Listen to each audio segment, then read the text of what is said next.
கடந்த 24 மணி நேரத்தில் தென் தமிழகத்தில் அநேக இடங்களிலும் வட தமிழகத்தில் ஒரு சில இடங்களிலும் மழை பெய்துள்ளது. சுமார் 106 இடங்களில் 1 சென்டிமீட்டருக்கு மேலான மழையும் 4 இடங்களில் கனமழையும் பதிவாகியுள்ளது. அதிகபட்சமாக தென்காசி மாவட்டம் சிவகிரியில் 11 சென்டிமீட்டர் மழை பதிவாகியுள்ளது.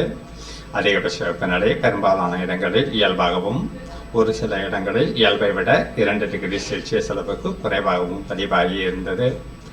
தென்னிந்திய பகுதிகளில் மேல்நிலவும் வளிமண்டல சுழற்சிகளின் காரணமாக அடுத்து வரும் 3 நாட்களுக்கு தமிழகம், புதுவை மற்றும் காரைக்கால் பகுதிகளில் ஒரு சில இடங்களில் இடைமின்னலுடன் கூடிய லேசானது முதல் மிதமான வரை மழைக்கு வாய்ப்புள்ளது.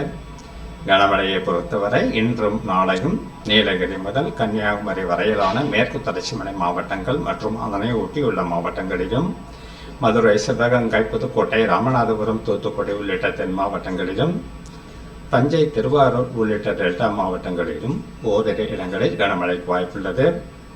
5ஆம் தேதி அன்று கோவை மாவட்ட மலைப்பகுதிகள், நீலகிரி, திண்டுக்கல், தேனி, தென்காசி உள்ளிட்ட மாவட்டங்களிலும், ஈரோடு, தர்மபுரி, கிருஷ்ணகிரி, சேலம் உள்ளிட்ட வட உள் மாவட்டங்களிலும் ஓரிரு இடங்களில் கனமழைக்கு வாய்ப்புள்ளது. அதிகபட்ச வெப்பநிலை அடுத்து வரும் 3 நாட்களுக்கு இயல்பாகவும் ஒரு சில இடங்களில் இயல்பை விட சற்று குறைவாகவும் பதிவாக வாய்ப்புள்ளது. சென்னை மற்றும் புறநகர் பகுதிகளை பொறுத்தவரை அடுத்த 2 நாட்களுக்கு வானம் ஓரளவு மேகமூட்டத்துடன் காணப்படும். ஒரு சில பகுதிகளில் இடைமின்னலுடன் கூடிய லேசானது முதல் மிதமான மழைக்கு வாய்ப்புள்ளது. அடுத்து வரும் 5 நாட்களுக்கு மீனவர்களுக்கான குறிப்பிடத்தக்க எச்சரிக்கை எதுவும் இல்லை.